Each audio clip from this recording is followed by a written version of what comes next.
I need to double-check the information before submitting it. ខ្ញុំត្រូវពិនិត្យព័ត៌មាននេះម្ដងទៀតឲ្យបានច្បាស់មុននឹងដាក់ស្នើវា Could you please wait a moment? តើអ្នកអាចរងចាំមួយភ្លែតបានទេ I usually drink a glass of water after waking up. ជាធម្មតាខ្ញុំផឹកទឹកមួយកែវបន្ទាប់ពីភ្ញាក់ពីគេង We should always keep our promises.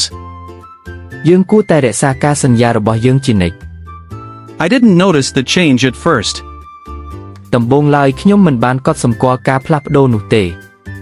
Please follow the instructions carefully. សូមអនុវត្តតាមការណែនាំដោយប្រុងប្រយ័ត្ន I enjoy having meaningful conversations. ខ្ញុំចូលចិត្តការសន្ទនាដែលមានអត្ថន័យ The presentation was well organized. ការធ្វើបទបង្ហាញនោះត្រូវបានរៀបចំយ៉ាងល្អ I need to replace the batteries in the remote control. ខ្ញុំត្រូវប្ដូរថ្មនៅក្នុងឧបករណ៍បញ្ជាពីចម្ងាយ Could you explain your point of view? តើអ្នកអាចពន្យល់ពីទស្សនៈរបស់អ្នកបានទេ I don't have enough energy today. ថ្ងៃនេះខ្ញុំមិនមានកម្លាំងគ្រប់គ្រាន់ទេ We should learn to forgive others. យើងគួររៀនអភ័យទោសឲ្យអ្នកដទៃ I had an enjoyable weekend with my family. ខ្ញុំមានចុងសប្តាហ៍ដ៏រីករាយជាមួយគ្រួសាររបស់ខ្ញុំ Please remember to bring your notebook. សូមចងចាំយកសៀវភៅកត់ត្រារបស់អ្នកមកផង I often listen to podcasts while commuting. ខ្ញុំតែងតែស្ដាប់ podcast ពេលធ្វើដំណើរ The office was unusually busy this afternoon. រសៀលនេះការិយាល័យរវល់ខុសពីធម្មតា I need to update my contact information. ខ្ញុំត្រូវធ្វើបច្ចុប្បន្នភាពព័ត៌មានទំនាក់ទំនងរបស់ខ្ញុំ Could you help me solve this issue? តើអ្នកអាចជួយខ្ញុំដោះស្រាយបញ្ហានេះបានទេ I was disappointed by the cancellation. ខ្ញុំមានអារម្មណ៍ខកចិត្តចំពោះការលុបចោលនោះ We should value our friendships. យើងគួរឲ្យតម្លៃចំពោះមិត្តភាពរបស់យើង I enjoy cooking meals at home. ខ្ញុំចូលចិត្តធ្វើម្ហូបនៅផ្ទះ The instructions seemed confusing at first. ដំបូងឡើយការណែនាំហាក់ដូចជាធ្វើឲ្យច្របូកច្របល់ I need to renew my membership card. ខ្ញុំត្រូវបន្តសុពលភាពប័ណ្ណសមាជិករបស់ខ្ញុំ Please don't forget to reply to the message. សូមកុំភ្លេចឆ្លើយតបសារនោះ I have been thinking about changing careers. ខ្ញុំបានគិតអំពីការផ្លាស់ប្ដូរអាជីព We should never stop learning. យើងមិនគួរឈប់រៀនឡើយ I had difficulty understanding the explanation. ខ្ញុំពិបាកយល់ការពន្យល់នោះ Could you tell me your opinion? តើអ្នកអាចប្រាប់ខ្ញុំពីមិត្តរបស់អ្នកបានទេ I usually check the weather forecast before going out. ជាធម្មតាខ្ញុំពិនិត្យមើលការព្យាករណ៍អាកាសធាតុមុនពេលចេញទៅក្រៅ The meeting lasted longer than expected. កិច្ចប្រជុំនោះចំណាយពេលយូរជាងការរំពឹងទុក I need to improve my problem-solving skills. ខ្ញុំត្រូវអភិវឌ្ឍជំនាញដោះស្រាយបញ្ហារបស់ខ្ញុំ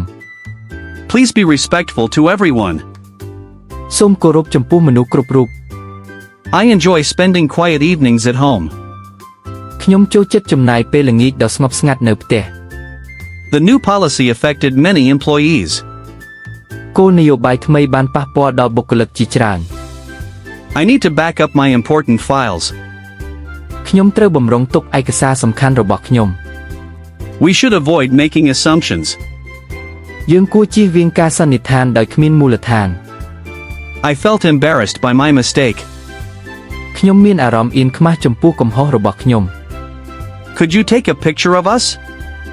តើអ្នកអាចថតរូបឲ្យពួកយើងបានទេ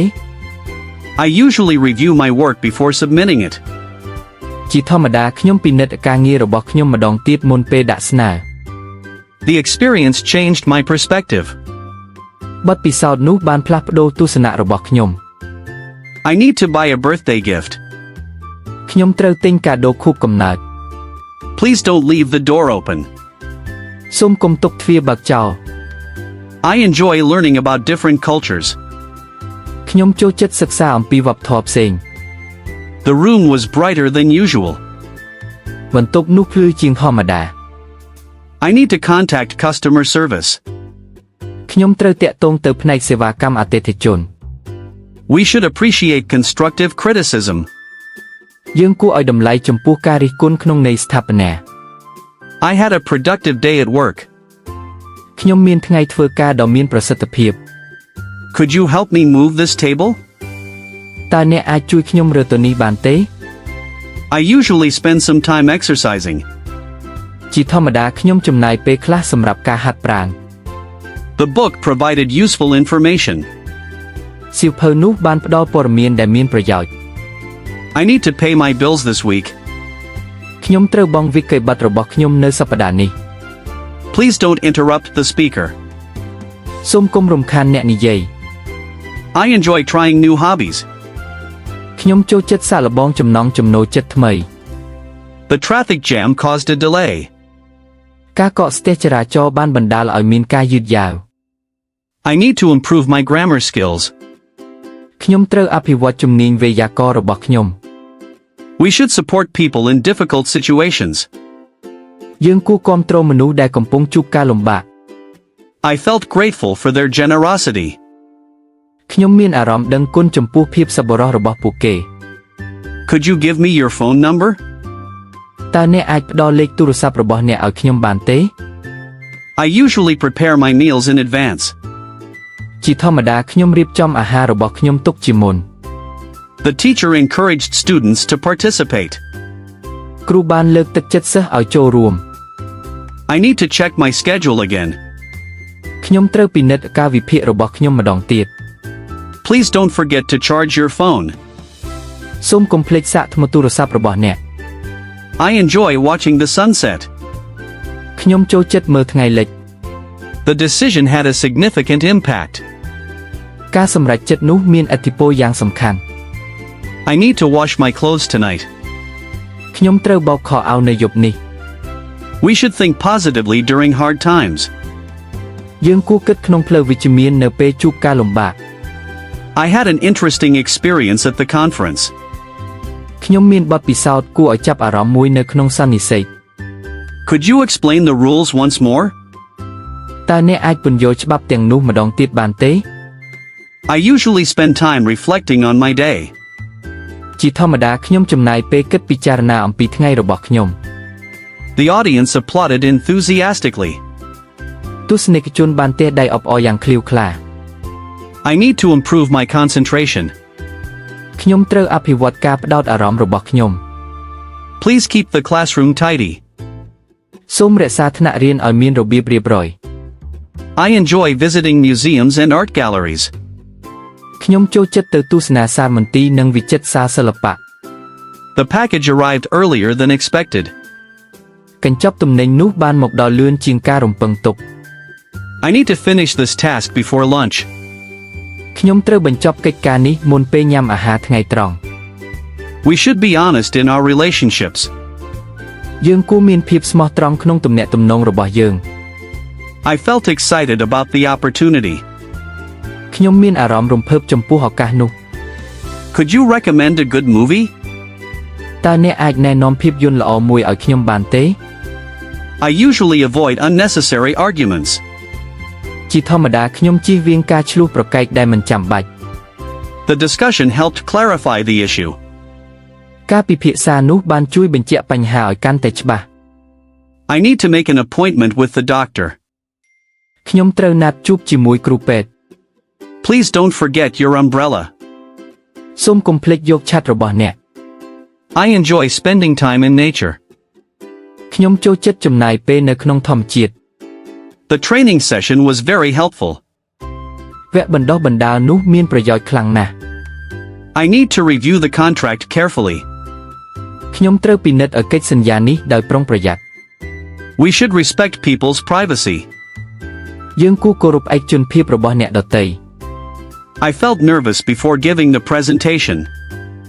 ខ្ញុំមានអារម្មណ៍ភ័យមុនពេលធ្វើបទបង្ហាញ Could you lend me some money until tomorrow? តើអ្នកអាចឲ្យខ្ញុំខ្ចីលុយខ្លះរហូតដល់ថ្ងៃស្អែកបានទេ I usually keep important documents in a safe place. ជាធម្មតាខ្ញុំរក្សាទុកឯកសារសំខាន់នៅកន្លែងដែលមានសុវត្ថិភាព The results exceeded our expectations. លទ្ធផលនោះល្អលើសពីការរំពឹងទុករបស់យើង I need to improve my decision-making skills. ខ្ញុំត្រូវអភិវឌ្ឍជំនាញធ្វើការសម្រេចចិត្តរបស់ខ្ញុំ Please arrive a few minutes early. សូមមកដល់មុនពេលប៉ុន្មាននាទី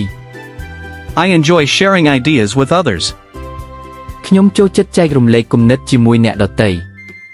The children played happily in the park. កុមារបានលេងយ៉ាងសប្បាយរីករាយនៅក្នុងសួនច្បារ I need to prepare dinner for my family. ខ្ញុំត្រូវត្រៀមអាហារពេលល្ងាចសម្រាប់គ្រួសាររបស់ខ្ញុំ We should express gratitude more often. យើងគួរបង្ហាញការដឹងគុណឲ្យបានញឹកញាប់ I felt proud of what we achieved together. ខ្ញុំមានមោទនភាពចំពោះអ្វីដែលយើងសម្រេចបានរួមគ្នា Could you open the window for some fresh air? តើអ្នកអាចបើកបង្អួចដើម្បីឲ្យមានខ្យល់បរិសុទ្ធបានទេ I usually plan my week every Sunday. ជាធម្មតាខ្ញុំរៀបចំផែនការសប្តាហ៍របស់ខ្ញុំរៀងរាល់ថ្ងៃអាទិត្យ Thank you for always encouraging me. សូមអរគុណដែលតែងតែលើកទឹកចិត្តខ្ញុំ